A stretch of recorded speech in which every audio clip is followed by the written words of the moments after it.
책 읽어드립니다. 어린 왕자.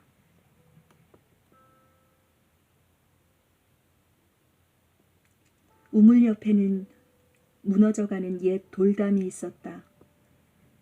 다음 날 저녁 작업을 마치고 다시 왔을 때 나는 어린 왕자가 담장 위에 올라가 다리를 내려뜨리고 앉아있는 것을 멀리서 보았다. 그리고 누군가에게 말하는 소리가 들렸다. 그러니까 넌 잘 기억이 안 나는 거니? 정확히 여기는 아니었어. 또 다른 목소리가 어린 왕자에게 대답을 한 것 같았고 그 말에 어린 왕자가 대꾸했다. 아니, 맞다니까. 날짜는 맞는데 장소가 여기가 아니란 말이야. 나는 돌담 쪽으로 걸어갔다. 아무도 보이지 않고 다른 누군가의 목소리도 들리지 않았다. 그런데도 어린 왕자는 또다시 말대꾸를 하고 있었다. 물론이지. 내 발자국이 모래 위 어디서 시작됐는지를 봐. 거기에서 날 기다리면 돼. 오늘 밤에 내가 거기에 있을 거야. 나는 돌담에서 20m 정도 떨어진 곳에 있었는데 여전히 아무것도 보이지 않았다. 어린 왕자가 잠깐의 침묵 뒤에 다시 말했다. 넌 좋은 독을 갖고 있는 거지? 날 너무 오랫동안 아프게 하지 않을 자신이 있지? 그 말을 들은 나는 심장이 조여와 발걸음을 멈추었다. 하지만 여전히 어찌된 영문인지 알 수가 없었다. 자, 그럼 이제 저리 가. 나 내려가야겠어. 어린 왕자가 말했다. 나는 몸을 낮추어 시선을 돌담의 발치 쪽으로 옮겼다. 나는 놀라서 펄쩍 뛰었다. 거기엔 사람을 30초 만에 즉사시킬 수 있는 노란 뱀이 어린 왕자 쪽으로 몸을 일으켜 세운 채 있었다. 권총을 꺼내려고 주머니를 뒤지며 빠르게 발걸음을 옮기는 사이 내가 내는 소리에 뱀은 모래 속으로 스르르 자취를 감추었다. 마치 분수가 땅에 닿아 스며들듯이 별로 서두르지도 않고 가벼운 금속이 스치는 소리를 내며 돌 틈으로 사라졌다. 나는 내 꼬마 친구인 어린 왕자가 얼굴이 하얗게 질린 채 땅으로 떨어지려는 찰나에 가까스로 그의 몸을 받아 안을 수 있었다. 어린 왕자의 얼굴은 눈처럼 창백했다. 도대체 어찌된 일이니? 이젠 뱀이랑 이야기를 주고받다니. 나는 어린 왕자의 목을 계속 감싸고 있던 황금빛 목도리를 풀었다. 나는 그의 관자놀이를 적셔주고 나서 물을 마시게 했다. 이제 나는 그에게 무엇도 물어볼 엄두가 나지 않았다. 그는 나를 심각하게 바라보더니 내 목에 두 팔을 감아 안겼다. 나는 마치 카빈총에 맞아서 죽어가는 새처럼 그의 심장이 뛰는 것이 느껴졌다. 그가 말했다. 아저씨가 고장난 기계를 고쳐서 다행이에요. 아저씨는 집으로 돌아갈 수 있겠네요. 그걸 어떻게 알았니? 나는 예상과는 달리 작업이 성공했다는 것을 그에게 알려주려던 참이었다. 그는 내 질문에는 아무 대답도 하지 않고 이렇게 말했다. 나도 오늘 집으로 돌아갈 거예요. 그러고는 조금 우울한 표정으로 그런데 너무 멀어서 가기가 너무 어려워요. 난 뭔가 심상치 않은 일이 일어났음을 느꼈다. 나는 아기를 안듯 그를 내 품에 꼭 안았다. 하지만 그는 내가 붙잡을 새도 없이 깊은 심연 속으로 곧장 빨려 들어가는 것 같았다. 그는 진지하면서도 먼 곳만을 보는 듯한 눈길을 하고 있었다. 난 아저씨가 그려준 양이 있어요. 양을 넣어두는 상자도 있고요. 굴레도 있으니까. 그리고는 씁쓸하게 미소 지었다.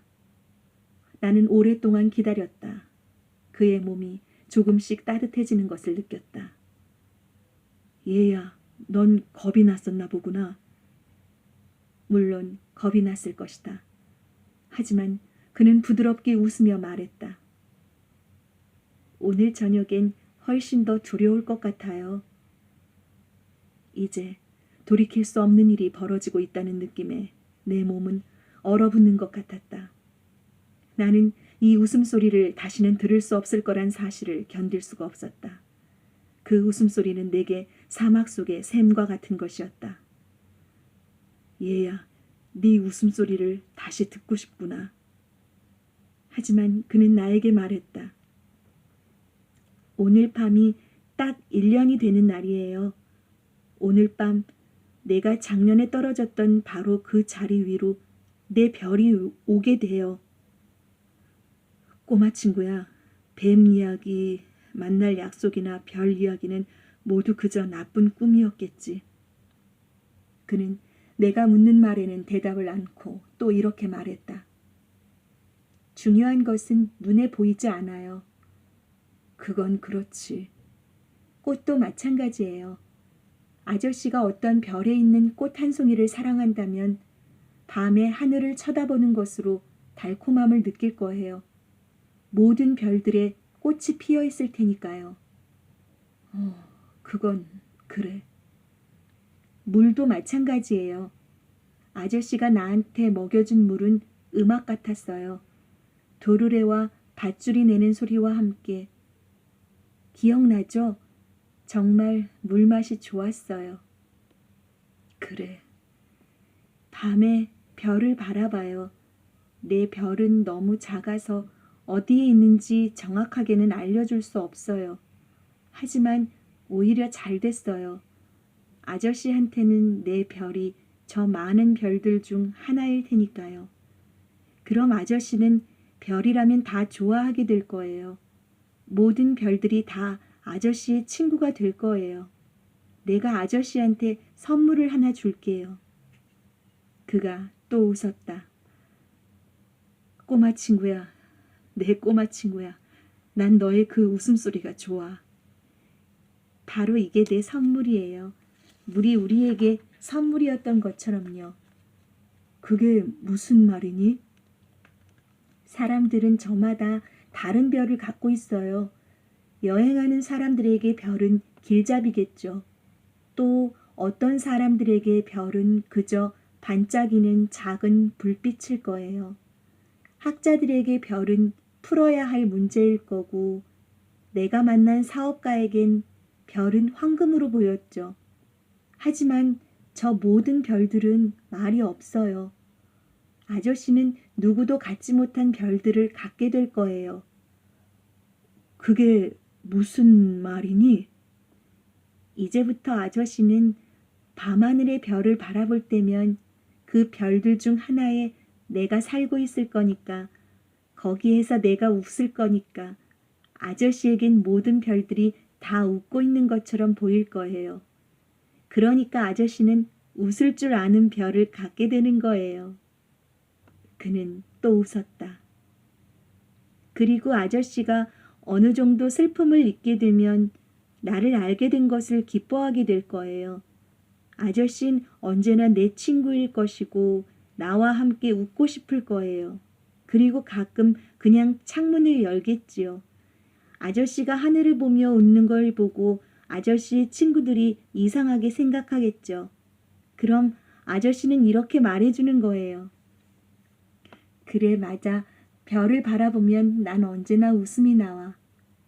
그러면 친구들이 아저씨를 미쳤다고 생각할지도 몰라요. 그럼 내가 아저씨한테 한바탕 골탕을 먹인 게 되겠죠. 그러면서 그는 또 웃었다. 그러면 난 아저씨한테 별을 주는 대신 웃을 줄 아는 조그만 방울들을 가득 준 게 되는 거죠. 그리고 그는 또 웃었다. 잠시 후 어린 왕자는 다시 심각해졌다. 오늘 밤엔 그러니까 오지 마요. 난 네 곁을 떠나지 않을 거다. 난 아픈 것처럼 보일 거예요. 죽어가는 것처럼 보일지도 몰라요. 아마 그럴 거예요. 그런 걸 보러 오지는 마세요. 굳이 오지 않아도 돼요. 난 네 곁을 떠나지 않을 거야. 어린 왕자는 걱정스러운 표정이었다. 내가 이런 말을 하는 건 뱀 때문이기도 해요. 뱀이 아저씨를 물면 안 되잖아요. 뱀들은 심술 굳잖아요. 그냥 재미로 물 수도 있다고요. 난 네 곁을 떠나지 않을 거다. 무슨 생각을 했는지 그가 안심하는 것 같았다. 하긴 두 번째 물때는 독이 없다고 하더라고요. 그날 밤 나는 어린 왕자가 길을 떠나는 것을 보지 못했다. 그는 혼자 소리 없이 사라진 것이다. 내가 그를 뒤쫓아가서 그가 있는 곳에 도달했을 즈음 그는 작정한 듯 빠른 발걸음으로 걷고 있었다. 그는 나를 발견하자 이렇게 말할 뿐이었다. 아, 아저씨 왔네요. 어린 왕자가 내 손을 잡았다. 그러나 그는 다시 걱정을 했다. 아저씨가 온 건 잘못이에요. 마음이 아플 테니까요. 난 죽은 것처럼 보이겠지만 사실은 그렇지 않아요. 나는 아무 말도 하지 않았다. 아저씨는 알다시피 내 별은 너무 멀어서 이 몸을 가지고선 갈 수가 없어요. 너무 무겁거든요. 나는 아무 말도 하지 않았다. 아마도 벗어버린 껍데기 같을 거예요. 낡은 껍데기 같은 건 하나도 슬플 게 없잖아요. 나는 아무 말도 하지 않았다. 그는 약간 풀이 죽은 듯이 보였지만 곧 다시 힘을 내려고 했다. 그건 정말 기분 좋은 일일 거예요. 나도 별을 바라볼 거예요. 나한테 별들은 모두 다 녹슨 도르래가 달린 우물이 되겠죠. 그럼 모든 별들이 내게 마실 물을 줄 거예요. 나는 아무 말도 하지 않았다. 정말 재밌을 거예요. 아저씨는 5억 개나 되는 방울을 가지게 되고 나는 5억 개나 되는 샘을 갖는 거라고요. 그리고 그 또한 아무 말도 하지 않았다. 그는 울고 있었다. 바로 저기예요. 나 혼자 한 발짝만 걸어갈 테니 그냥 보고만 있어요. 어린 왕자는 그 자리에 주저앉았다. 두려웠기 때문이다. 그가 또 말했다. 아저씨도 알겠지만 내 꽃 말인데요. 나는 그 꽃에게 책임을 져야 해요. 그 꽃은 정말 연약하거든요. 거기다 순진하기까지 하죠. 세상으로부터 자신을 지키려고 갖고 있다는 게 고작 가시 4개밖에 없거든요. 나는 더 이상 서 있을 수가 없어서 주저앉았다. 그가 말했다. 자, 이게 다예요. 그는 잠시 망설이다가 몸을 일으켰다. 그가 한 걸음을 내디뎠다. 나는 몸을 움직일 수가 없었다. 그의 발목 부근에서 노란 빛이 잠깐 반짝했을 뿐이다. 그는 순간 움직임이 없었다. 소리도 지르지 않았다. 그는 마치 한 그루의 나무가 넘어지듯 서서히 쓰러졌다. 모랫바닥이어서인지 아무 소리도 나지 않았다.